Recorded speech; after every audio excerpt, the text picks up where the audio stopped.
Assalomu alaykum hammaga. Bugun 24-may yana bitta tomimizni nihoyasiga yetkazdik. Mana tugatdik. Ertalab tushilgandi. Obeddan keyin mana soat 4. Bu tomimizni ham kuyib bo'ldik. Bu tomning qulayliklari shundaki, yozda salqinligi, qishda issiqligi bilan I+ to'siningiz ingichka bo'lgan holatda ham to'siningizga og'ir yuk tushmaydi. I+ qishda vaqtida sichqon kalamishlar sizni bezovta qilmaydi. Buni tarkibi nima degan savollarga buni tarkibi shundaki, albastadan kuchliroq bir sifat bo'yicha kuchliroq gipsdan ishlatiladi. Bunda hech qanday yorilib ketish, boshqa holat bo'lmaydi.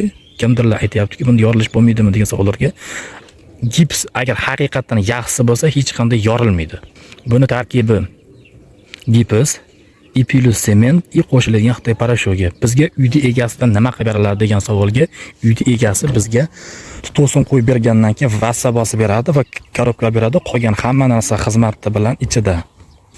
Xo'p, narxga keladigan bo'lsak, Farg'ona, Namangan, Andijon bo'yicha ob'yem kattaroq ob'yem chiqadigan bo'lsa, hozir biz oddiy xo'jalikda qilinyapti. Aytaylik, klinikalar yoki bir xususiy bog'chalar 30 ming so'mdan 35 ming so'mgacha qalinligi 6-7 sm bo'lgan. Kimdaki misol deylik 7 santidan 10 santigacha kuyib berish zakat tushadigan bo'lsa, albatta u 35 ming so'mdan boshlanadi 40 ming so'mgacha. Bundan tashqari Farg'ona shu vodiydan tashqari ob'yemlarimizga voha tomonlarga 400 kvadratdan yuqori bo'lgan holatga xizmatlar qilib beriladi. Klientlardan savollar tushyaptiki, buni ustiga misol uchun og'ir yuk tushmaydimi? Yo'q, bu og'ir yuk emas. Misol uchun yangi kuyilgan holatiga 1 kvadratiga 45 kilodan 55 kilogacha yuk tushadi. Lekin bu narsa 3-4 kun ichida to'liq qotigandan keyin buni teng yarmi chiqib ketadi. Ya'ni qoladigan vesi 20-25 kilo. Kelajakda buni skalatga bo'ladimi yoki odam chiqib bo'ladimi? Bemalol. Qo'yiladigan to'sinlar qanchalik tekis bo'lsa, ishda sifati ham shuncha yuqori chiqadi. Albatta bu plus tomonga. Hozir bu yerda tomimizda ozgina ukulonliklari bor.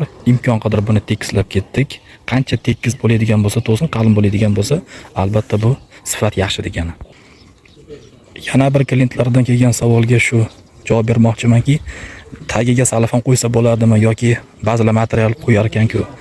Salafon qo'yishga albatta qarshiman. Sababi shundaki, salafon havo o'tkazmaslik holati bor. 15 yildan keyin tomni boshqatilab kuyib chiqish kerak. Undan ko'ra misol material deyapti. Bu mahsulot tarkibi gips bo'lganligi uchun materialdan 7-8 yilda chiritib olish ehtimoli bor. Shuning uchun biz tavsiya qilamizki, albatta bir karton qo'yishdi. Kartonda havo o'tkazish xususiyati yaxshi. I+ tomda issiqlik plyusini oshirib beradi. Keyin chirib ketish ehtimoli yo'q. Yana keyingi savolimizga javob, klientlardan kelgan savollarga, buni shu ochiq holatda qoldirsa bo'ladimi? Buni ochiq holatda qoldirish qanday?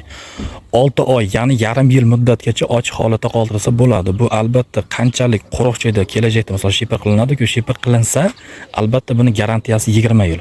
Hozir bu akamizning uyini kuydikki, bu narsaga biz muhlat berdik. 6 oyda ichida shipir qilib olsa yaxshi bo'ladi. 6 oydan keyin hech narsa qilmaydi. Faqatgina namgarchilik ko'tarilgandan keyin albatta buni sifatiga ta'sir qiladi. Bu narsa nam joydan quruq holatda bo'lsa 20 yilga garantiyamiz bor. Bizda hozircha ma'lumotlar shu. Kim shu xizmatimizdan foydalanmoqchi bo'lsa, albatta pastda nomer qoldirganmiz. Bemalol aloqaga chiqaverasizlar. Rahmat, sog' bo'linglar.